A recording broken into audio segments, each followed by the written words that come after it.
Hello friends, welcome back to our channel. So in today's session we'll see a few more examples on three address code. So in our previous session we have seen what exactly mean the three address code and how can we write the three address code for a simple code snippets, right? So in that we have seen how to write the three address code for iterative statements as well as the conditional statements also. So there we have to use the conditional and unconditional jumps, right? So today we'll see a few more examples on three address code. So first example, so here we are having two more expressions in the condition, right? So first we need to calculate these expressions and then we have to find out the condition. So the three address code for this particular code snippet is, let us take a temporary variable t1 is equal to a plus b and t2 is equal to c into d. Now we need to use a condition. So if t1 less than t2, go to some l1, else go to l2. So this is a conditional jump and this is an unconditional jump. So what is a l1 here? What is a label 1? So if the condition becomes true, we need to execute this one. So x is equal to a plus b, and finally it have to skip this else statement. Again you need to write a go to some l3, and then l2, if the condition becomes false, go to l2. So what is a l2 here? So you can simply write here, so x equal to a plus b, you can replace this one a plus b with the temporary variable t1. Already we have calculated t1 is equal to a plus b, and here in the else case y is equal to c into d. So y is equal to c into d, we have computed for t2, y is equal to t2 and l3, and the statements continued. So whenever this condition becomes true, it will execute x equal to a plus b and it will skip this else. So t1 less than t2, go to l1, directly it goes to l1, it executes this one and go to l3, directly the control comes here l3 out of the conditional statement. And if the condition becomes false, it goes to y is equal to c into d. So if condition becomes false, go to l2, directly it comes here and it continues its sequential execution. So coming to the second one, nested if. So this is an example for the nested if. So let us write here. So if a greater than a less than b, then go to l1 and or else go to l2. Simply directly write the true case and a false case. Now label l1. So if the condition becomes true, we have to execute this one. Okay. So again in the l1 we need to execute, we need to check if c less than d, then go to l3, else go to l4. Label here l3. What is the l3 here? l3, what is the l3? If the condition becomes true, this should be executed. So x equal to c plus d, and after this one it have to skip this else, so we need to write a go to l2, and then l4. That means if this condition becomes false, it should execute. So x equal to c minus d, and then l2. This is a simple thing. So if this condition becomes false, what happens? It comes out of this particular thing, right? Out of this one. So if a less than b is false, go to l2, directly it comes here. If becomes true, this statement will be executed. So go to l1, we are writing again, we have checking the condition, and if this condition becomes true, it should execute c plus d. So go to l3 label c plus d, and this else part will be skipped. So directly we are going go to l2, so the control comes here. Okay, so like this we need to execute. Now what about the do while? So one more example on do while statement. So here first the statements will be executed, then at the end the uh, condition will be checked, right? So first x equal to x plus 1, y is equal to y minus 1, and now the condition checks if y greater than 0. So let it be l1. Y greater than 0, go to l1, else go to l2. So l2 is here. So simple code, right?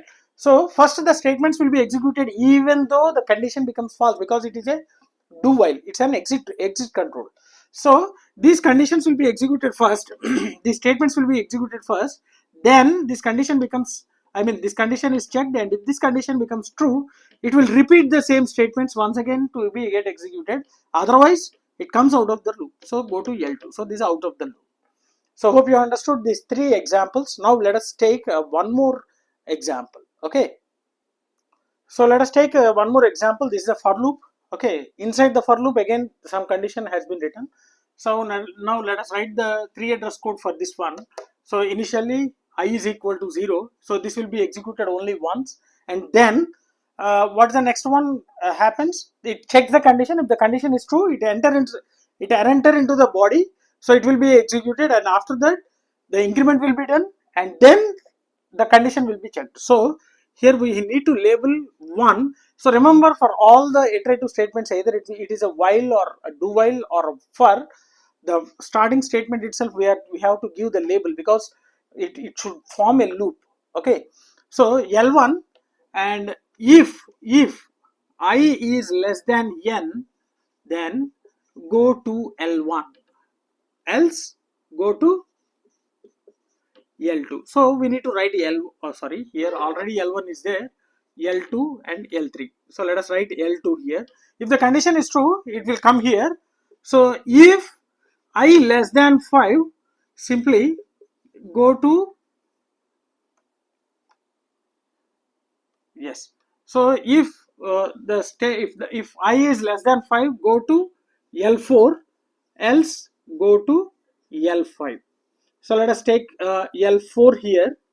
Okay, if this condition becomes true, we need to write sum is equal to sum plus I. Okay, go to L6. Next, L5. What is the L5 here?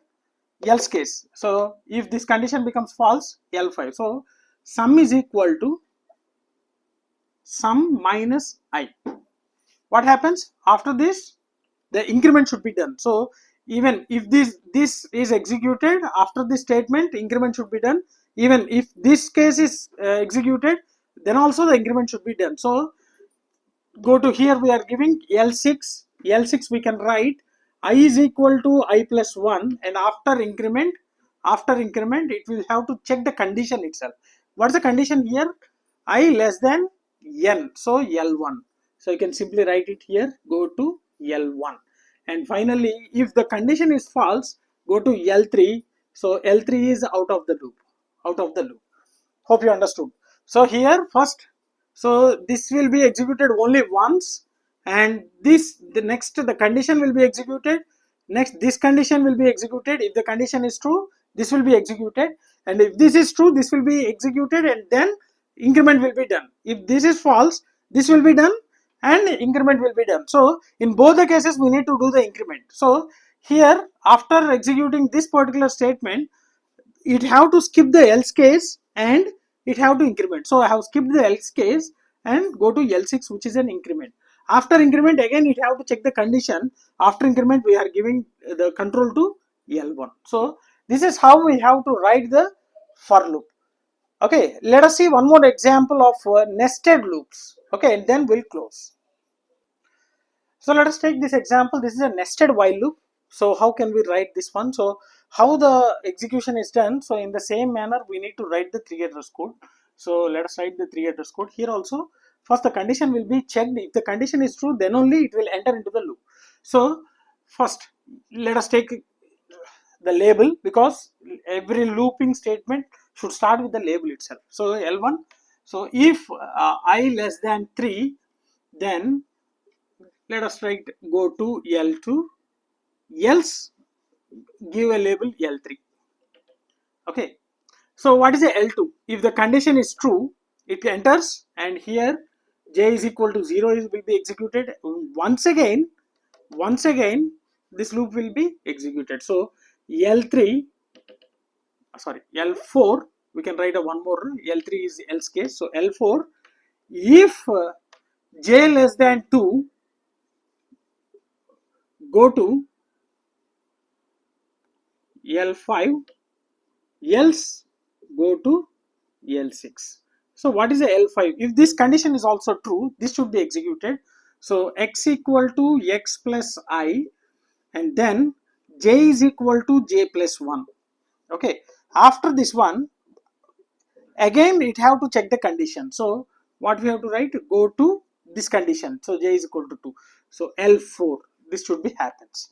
If it is false, else, that means L6, that means if this condition is false, this one I is equal to I plus 1 should be executed. After this, the control should go to this particular condition. So here we can write go to, what is this, L1, L1. Okay, and then simply we can write L3, which is a out of loop. For example, here let us take some a is equal to a plus b. So L3 will be a is equal to a plus b, so out of the loop. So once again we'll analyze. So first this one will be executed. So if I less than 3, go to L2. If this is true, it should start execution this one. So L2 is this one, right? J is equal to 0, and immediately once again the condition. If it is false, go to L3, so that means out of the loop here, so L3, right? This is correct.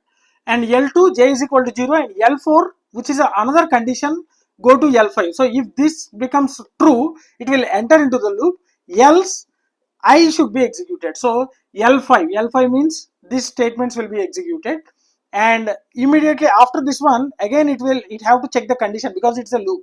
So j is equal to j less than 2, which is a L4. So we have written go to L4.